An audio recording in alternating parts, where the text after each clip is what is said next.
उत्तराखंडच्या एका सुदूर गावामध्ये धरोलीमध्ये गेले काही दिवस काही विचित्र घटना घडत आहेत. तिथल्या डोंगरातल्या हवेमध्ये कुणाच्या तर रडण्याची आवाज येत होती. अचानक एक लहान मुलगा झोपेत ओरडतो. साप साप तो मला गिळून जाणार. आई आई मला वाचव. अरे देवा, पुन्हा तेच स्वप्न. आता तर रोजच असं होत आहे. हे काय होत आहे आपल्या मुलाला? काही नाही स्वप्न बघून घाबरला असेल. मुलं तर असं ओरडतातच. नाही हो, हे स्वप्न नाहीये. हा तर एखादा अशुभ संकेत वाटत आहे. तू उगीच काळजी करते. झोपा आता. दुसऱ्या दिवस सकाळी मुखिया जेव्हा शेतामध्ये पोचला तर तो बघतो की त्याची दोन्ही गाय डोळ्यामध्ये रक्त घेऊन मरलेली होती. हे परमेश्वरा, हे काय झालं? हे तर तेच दोन गाय आहेत. बरोबर मुलाच्या खोलीच्या बाजूलाच बांधलेली होती. मुखिया ताबडतोब पुन्हा घरी जातो. पण तेव्हाच रस्त्यावर हरीश नावाचा एक तरुण त्याच्या समोर येतो. अरे सरपंच, काय झालं? खूपच परेशान दिसताय. हरीश, काहीतरी गडबड आहे. माझा मुलगा रोज सापाच्या स्वप्नाने घाबरतो आणि आज शेतात माझी दोन्ही गायी मेलेली मिळाली. त्यांच्या डोळ्यातून रक्त वाहत होतं. बरं, तुम्ही घरी जा. मी एक आवश्यक कारणामुळे शेतात चाललोय. मी थोड्या वेळानंतर तुमच्या घरी येतो. या गोष्टीला तुम्ही साधारण समजू नका. हे मला वेगळंच वाटतंय. काही वेळानंतर हरीश एकटाच आपल्या शेताजवळच एका जुन्या विहिरीजवळ उभा होता. काहीतरी वेगळं आहे ह्या गावात जे दिसत नाही, पण असर करतोय. विहिरीतून विचित्र आवाज यायला लागतो. कधीच ऐकलं नाही. तो विहिरीकडे वाढतो. आवाज आणखीन जोरात यायला लागतो. कोण आहे? कोण आहे तिथे खाली? अचानक विहिरीच्या आतून चमकणारे विचित्र डोळे बाहेर येतात. ते डोळे जसे त्याच्या आत्मेमध्ये शिरले आणि दुसऱ्या क्षणी हरीश त्या विहिरीमध्ये समजला. काही मुलं त्या विहिरीजवळ खेळत होते. त्यांची बॉल विहिरीमध्ये पडते. अ, इथे तर काही लाश पडलेली आहे. गाववाले तिथे ताबडतोब पोचतात. हरीशचं शरीर बाहेर काढलं जातं. अरे, हे तर हरीश आहे. त्याची पाठ बघा. हे काय आहे? त्याच्या शरीराच्या मागं जळलेल्या सापाचे पंजे बनलेले होते. हे महादेवा, हे तर तेच फळ नाही ज्या माझ्या मुलाच्या स्वप्नात येते. आता मला समजत आहे, ही एक सर्वसाधारण घटना नाहीये. हे काल भुजंग आहे.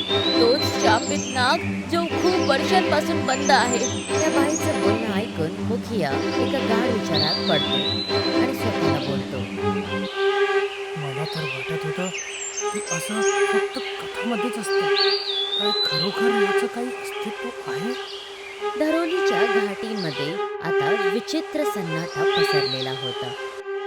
मनोहर, गावाचा एकत्र युवा स्कूल टीचर, पुस्तकांच्या ढिगामध्ये गुंतलेला होता. अचानक मनोहरची नजर लायब्ररीमध्ये ठेवलेल्या एका खूप जुन्या पुस्तकावर पडते.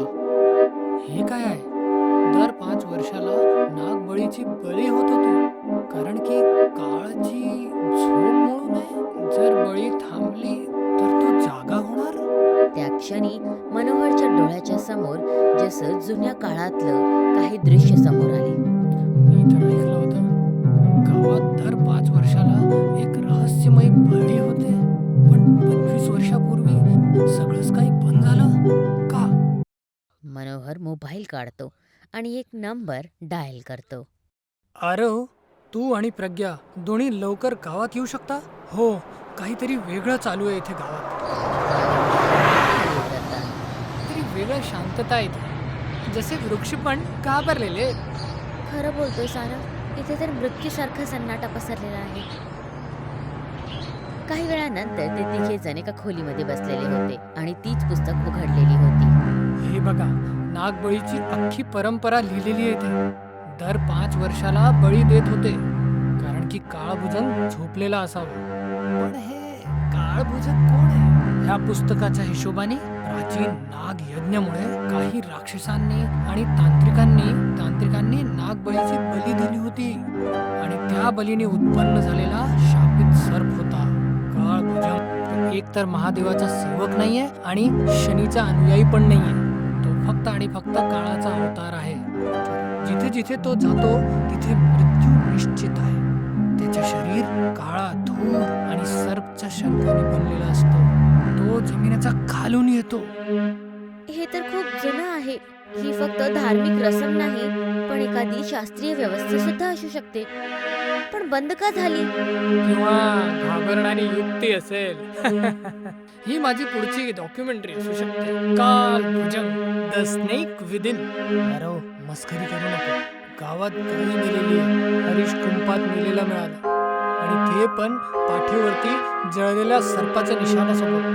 तुम्ही दोघं न्यूज रिपोर्टर आहात. माझी आशा आहे की तुम्ही दोघं याच्यावर एक डॉक्युमेंटरी बनवा आणि न्यूज चॅनलवर रिलीज करा. तर आपल्याला सुरुवात तुझ्या गावाच्या नागवेदीपासून करावी लागेल. दुसऱ्या दिवशी तिघे जण जंगलामध्ये एका खंडरनुमा जाग्यावर पोहोचतात. ही आहे नागवेदी. किती सुनसान आणि भयावह जागा आहे. Perfect location. जुने पत्थर आणि हे वेळांची सावली आणि तो तुटलेला सर्पाचा खून. रेकॉर्डिंग चालू. इथे तर कोणी येतच नाही. काहीतरी आहे विशेष इथे. हवामध्ये अचानक सापाच्या फबकारण्याची आवाज ऐकू येते. ऐक, तुला काही ऐकू आलं का?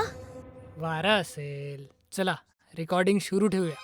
तेव्हा तिची नजर एका विचित्र दगडावर पडते. अर्धा जमिनीमध्ये गडलेला आणि तो दगड चमकत सुद्धा होता. हे काय? ती त्या दगडाला जोरात वळते.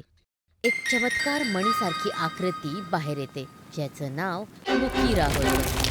अचानक तिथे भूचाल येतो. घरी आल्यानंतर अचानक दरवाज्यावर दस्तक होते. मनोहर जसंच दरवाजा उघडतो तर समोर गावातली गोगाबाई उभी होती. मला काही लोकांनी आता सांगितलं की तू आपल्या शहरमधून 2 मित्रांना बोलवून नागवेदीकडे घेऊन गेला होतास, जिथे सन्नाट्याच्या शिवाय आणखीन काहीच नसतं. तू तिथे का गेला होतास? मनोहर कापताना गोगाबाईला संपूर्ण घटना सांगतो. तुम्ही जे दगड वडला होता ती एक मणी होती. तुम्ही काळ भुजंगला आझादीचा रस्ता दाखवला आहे. पण तुम्हाला ह्या सगळ्यांच्या विषयी कसं माहिती? माझी आजी शेवटच्या नागबलीची पुजारण होती. तिने शिकवलं होतं की जेव्हा मंदिरची घंटी हात न लावता वाजते आणि दूध काळं होतं आणि नागदेवताची मूर्ती स्वतःच खाली पडेल तर समजा की तो जागत आहे. आणि जेव्हापासून तुम्ही नागवेदीमधून परत आला आहे तेव्हापासून गावामध्ये हेच होत आहे. त्याच रात्री अचानक गावातली एक मुलगी ओरडते. तिच्या डोळ्यातून रक्त वाहायला लागतं. अरे, हिचे डोळे! माझ्या मुलीला काय झालंय? काही क्षणांमध्ये ती मुलगी आपला जीव सोडते. गावातल्या त्या मुलीची विचित्र मृत्यूच्या नंतर धरणीमध्ये जसं वेळ थांबलेला होता. प्रत्येक घरामध्ये सन्नाटा होता. तुम्हा सर्वांना हे खरं जाणावंच लागेल.